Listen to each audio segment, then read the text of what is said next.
सुप्रभात बच्चों। आज मैं आपको कविता पढ़ाने जा रही हूँ। हमारे कविता का नाम है फूल और कांटे। सुनो और गाओ। मेरे साथ आपको गाना भी है। बोलो। है जन्म लेते जगह में एक ही, है जन्म लेते जगह में एक ही पौधा उन्हें ही पालता, एक ही पौधा उन्हें ही पालता।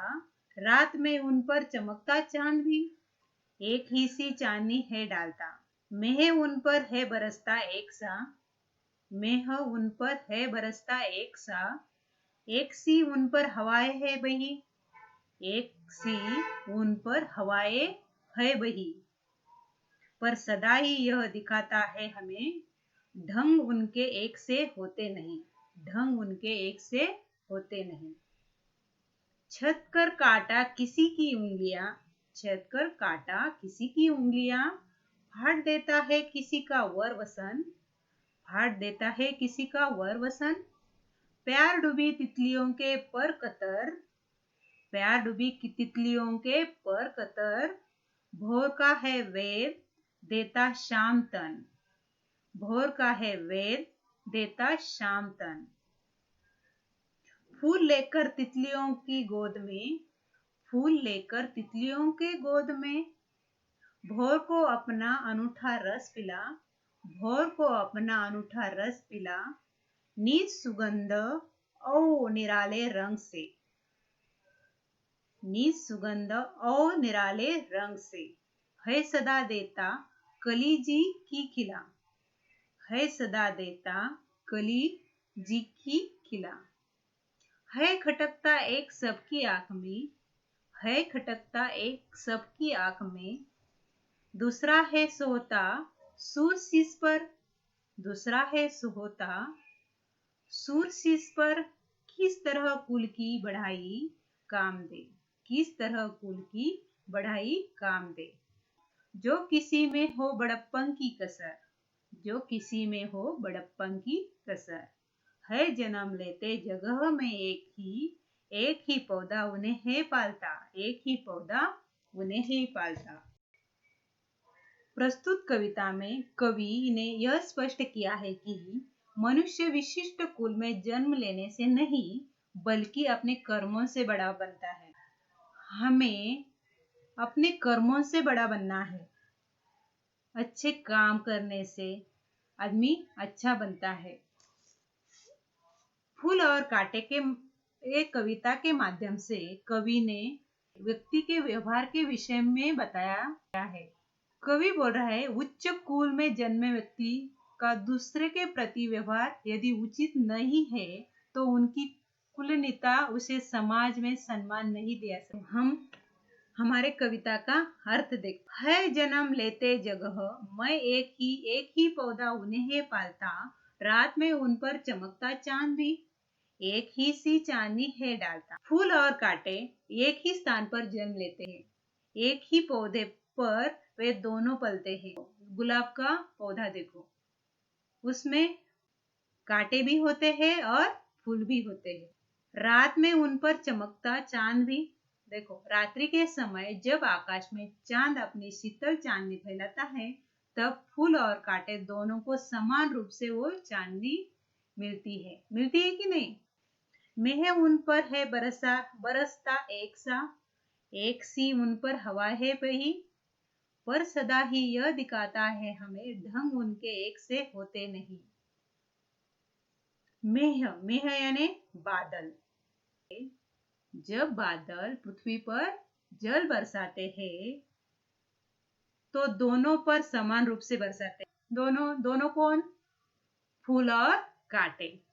जब प्यारी हवा बहती है तब भी दोनों के ऊपर समान रूप से बहती है, परंतु एक जैसी परिस्थितियों में पलकर भी फूल और कांटे का स्वभाव एक जैसा न होकर एकदम भिन्न होता है कि नहीं। छेद कर काटा किसी की उंगलियां, छेद कर काटा किसी की उंगलियां। फाड़ देता है किसी का वर वसन, वसन यानी वस्त्र, वसन यानी वस्त्र। काटा किसी की भी उंगलियों को छेद कर घायल कर देता है। हम गुलाब का फूल लेने जाते हैं तब काटा वो हमारे उंगलियों को छेदता है, घायल करता है। किसी के सुंदर वस्त्रों को फाड़ देता है। वसन यानी वस्त्र। जब फूलों पर आकर्षित होकर तितलियां प्यार से फूलों के पास आती है तो कांटा उनके पंखों को काट देता है। प्यार डूबी तितलियों के पर कतर भोर का है वेद देता शाम तक। भोर मतलब भौरा। शाम मतलब काला। तन क्या होता है? तन शरीर। तन मतलब शरीर। कांटा किसी की भी उंगलियों को क्या करता है? छेद कर घायल कर देता है। किसी का वसन यानी वस्त्र को क्या फाड़ देता है। जब फूलों पर आकर्षित होकर प्यार से फूलों के पास आती है तो कांटा उनके पंखों को काट देता है। भौरे के शरीर को छेद देता है। भौरे के शरीर को क्या करता है? छेद देता है। फूल लेकर तितलियों को गोद में भौर को अपना अनूठा रस पिला। नीच सुगंध और निराले रंग से है सदा देता कली जी का खिला। फूल और तितलियों को गोद में। दूसरी ओर फूल तितलियों को प्यार से अपनी गोद में जगह देता है। भौर को अपना रस पिलाता है। भौर को क्या पिलाता है? अपना रस पिलाता है। अपनी मदमाती सुगंध और रंगों की निराली छटा से सभी के मन को प्रसन्न कर देता है। भौर यानी भौरा। अनूठा यानी निराला। नीज मतलब अपना। जी का मतलब क्या है इधर? मन। जी का मतलब है मन। दूसरी ओर फूल तितलियों को प्यार से अपने गोद में जगह देता है। फूल क्या करता है? तितलियों को अपने गोद में जगह देता है। फूल क्या करता है? भौरों को अपना रस पिलाता है। अपनी मदमाती सुगंध और रंगों की निराली छटा से सभी का मन प्रसन्न कर देता है खटकता एक सबकी आंख में, दूसरा है सोता सुर शीश पर।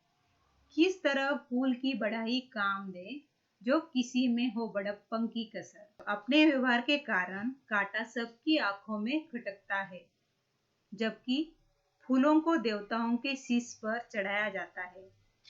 यदि हमारे काम अच्छे न हो तो हमारा उच्च कुल में जन्म लेना हमारे किसी काम का नहीं होता। सुर मतलब देवता। सुर मतलब क्या है? देवता। शीश मतलब सिर। सोहता मतलब शोभा देना। कसर मतलब क्या है इधर? कमी। बड़प्पन बढ़ाई। कांटा अपने व्यवहार के कारण ही सबके आंखों में खटकता है। फूल तो देवताओं के शीश पर चढ़ाए जाते हैं।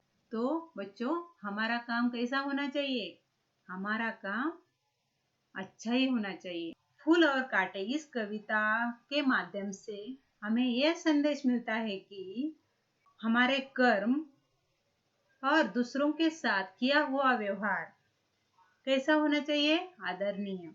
मनुष्य के कर्म या उनका दूसरों के साथ किया हुआ व्यवहार उसे महान एवं आदरणीय बनाता। किसी मशहूर या नामांकित उच्च कुलवंश में जन्म लेने से मनुष्य महान नहीं बनता।